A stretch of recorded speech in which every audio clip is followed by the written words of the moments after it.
Samajwadi party के प्रवक्ता अमीक जमाई जी इस वक्त हमारे साथ हैं। अमीक जमाई जी, राहुल गांधी जी पिछले 2 दिनों तक उत्तर प्रदेश के दौरे पर थे। इस दौरान जो राजनीति देखने को मिली उसमें अलग अलग तस्वीरें निकल के सामने आई। दिनेश प्रताप सिंह जो वहाँ के मंत्री हैं, उनके कुछ वीडियोस भी निकल के सामने आए जिसमें वो ये कह रहे हैं कि राहुल गांधी जी जब संसद में रहते हैं तो वो वहाँ के अध्यक्ष की बात नहीं मानते और इसलिए वो दिशा के अध्यक्ष हैं। यहाँ पर वो जो बात कह रहे हैं वो दिनेश सिंह नहीं मानेंगे। देखिए, सबसे पहली बात तो कल आदरणीय एलओपी जी के साथ जो कुछ हुआ, भारतीय जनता पार्टी की सरकार के मंत्री दिनेश प्रताप सिंह ने जिस तरह से सड़क पर जाके उनका रास्ता रोकने का काम किया और जो बदतमीज़ी हुई दिशा की बैठक में, आप सोचिए कि देश का एलओपी कितनी गौरव का विषय है कि वो सारे विधायकों के साथ, बीजेपी के साथ, सबके साथ बैठ के कैसे रायबरेली का जो है प्रगतिशील भविष्य हो सकता है, हम आगे क्या कर सकते हैं। लेकिन दिनेश जी का जो कल बिहेवियर था वो समझ में नहीं आया। आखिर पुलिस का कंप्लेंट आपको आदरणीय मुख्यमंत्री जी को करना चाहिए। पुलिस के खिलाफ जो आप कंप्लेंट कर रहे हैं वो दिल्ली के नाम पे कर रहे हैं। आपका पास फॉरेन ट्रेड है, एक इन्वेस्टमेंट आप हमें जितने भी इन्वेस्टमेंट समिट में दिनेश प्रताप सिंह जी फ़ोटो खिंचवाते हैं, पूरे रायबरेली से क्षेत्र से लेकर पूरे उत्तर प्रदेश में एक इन्वेस्टमेंट जिसमें उनका कोई इन्वॉल्वमेंट हो महकमे का, तो दिनेश प्रताप सिंह ये समाजवादी पार्टी का नहीं हुआ। ऐसा एहसान समाजवादियों का है, नेताजी का है कि पूरी ज़िंदगी समाजवादी पार्टी के चौखट पे इनको खड़े रहना चाहिए था। ये कांग्रेस के नहीं हुए। जब तक कांग्रेस में थे आदरणीय प्रियंका जी के चप्पल उठाया करते थे, उनके नहीं हुए। सोचिए आप, समाजवादियों के नहीं हुए, कांग्रेसियों के नहीं हुए और अब मुख्यमंत्री जी के भी नहीं हुए।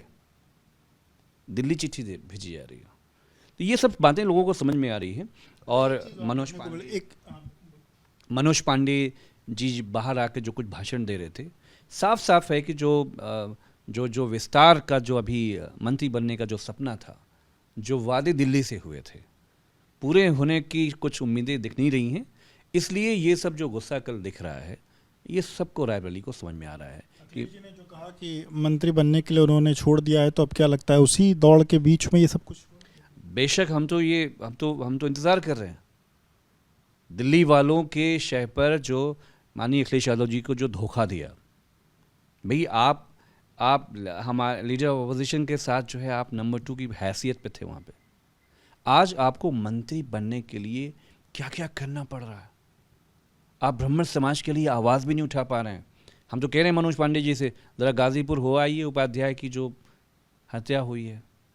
एक चीज़ और देखने को मिली, दिनेश प्रताप सिंह की जो कुर्सी थी वो ऊंची देखने को मिली। अब दिनेश प्रताप सिंह का ये कहना है कि भगवान ने उनको ऊंचा बनाया है, वो कद काठी में 1.5 गुना ज़्यादा हैं, चौड़ाई में 1.5 गुना ज़्यादा और विवेक में राहुल गांधी से 5 गुना ज़्यादा हैं, इसलिए वो ऊंचे दिख रहे हैं। देखिए, कुर्सी ऊंची कर लेने से या जूते की जो साइज़ है उसको ऊंचा उठा लेने से आपका कद ऊंचा नहीं होता है। आपने हमेशा देखा होगा कि इवन मेरे नेता माननीय अखिलेश यादव जी, आदरणीय नितिन गडकरी जी कहीं मिल जाएं या कोई भारतीय जनता पार्टी का वरिष्ठ नेता मिल जाए तो अखिलेश जी खड़े हो जाते हैं। राजनीति में तो यही होता है ना। ये आदर, ये इंसानियत भी भारतीय जनता पार्टी में जाने के बाद दिनेश सिंह जी में नहीं बची। वो जिस तरह से उचक के बैठे हुए हैं, जिस तरह से वो भाषा का इस्तेमाल कर रहे हैं, ये भाषा तो मुझे लगता है कि आदरणीय मुख्यमंत्री जी को इसके बारे में थोड़ा सोचना चाहिए। एक समय, कुछ समय पहले इटावा में कथावाचन के दौरान जो भद्रता थी वो देखने को मिली। लखीमपुर खीरी की कल की एक घटना, जिसका एक वीडियो भी सोशल मीडिया पर वायरल हो रहा है, जिसमें जाति छुपाकर कथा कहने की बात निकल के सामने और उसके बाद जो लोग कथावाचन कर रहे थे उनसे माफ़ी मंगवाई गई। देखिए, हमारा सिर्फ ये कहना है, समाजवादियों का हम लोग धर्म के विषय पे बात नहीं करते। हम कभी किसी कथावाचक के बारे में सुनते तो वो कहता है कि वो त्रिवेदी, दीक्षित, अधम ब्राह्मण हैं, नीच हैं। हम नहीं मानते इन सब बात को। हमारा ये कहना है कि किसी को शूद्र कह के किसी का घर गंगा जल से धुलवाना, किसी को मंदिर में प्रवेश न करने देना, दलित और पिछड़े कथा नहीं कर सकते, ये कहाँ पे लिखा हुआ है?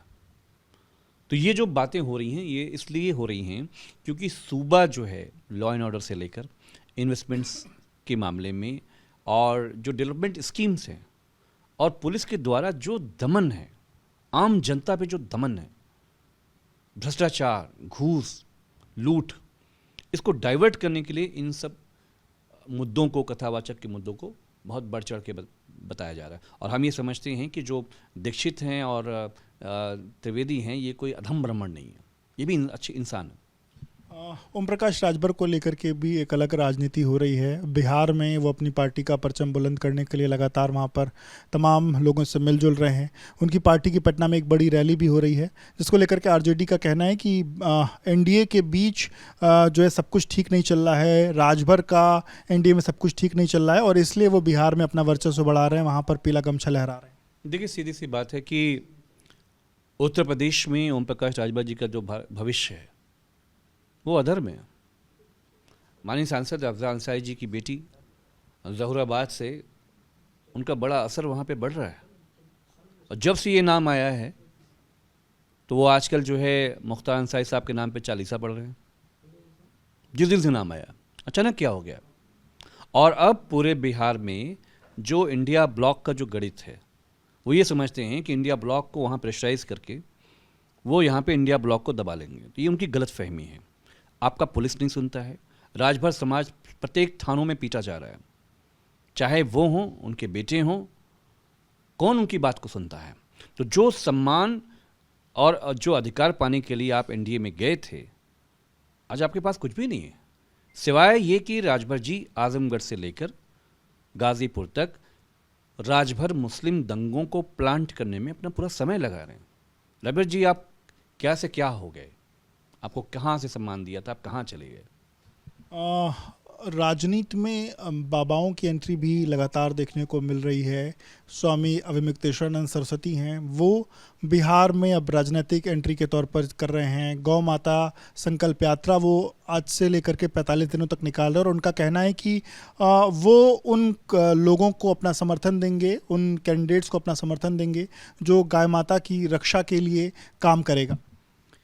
देखिए, अभिमुक्तेश्वरानंद जी पूरे देश में बहुत ही सम्मानित धर्मगुरुओं में से एक है।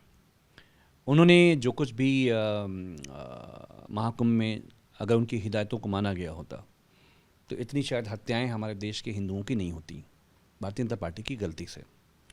और वो इस बात को कहते रहे हैं और हम सब लोग ये मानते हैं, और मुसलमान भी हम लोग ये मानते हैं कि गौकशी पूरे तरीके से देश में बैन होनी चाहिए, बंद होनी चाहिए।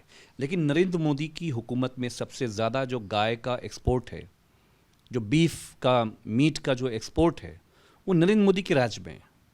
और जो नरेंद्र मोदी के फाइनेंसर्स हैं, आप सोचिए कि वो गाय के गोश्त के बड़े एक्सपोर्टर्स हैं।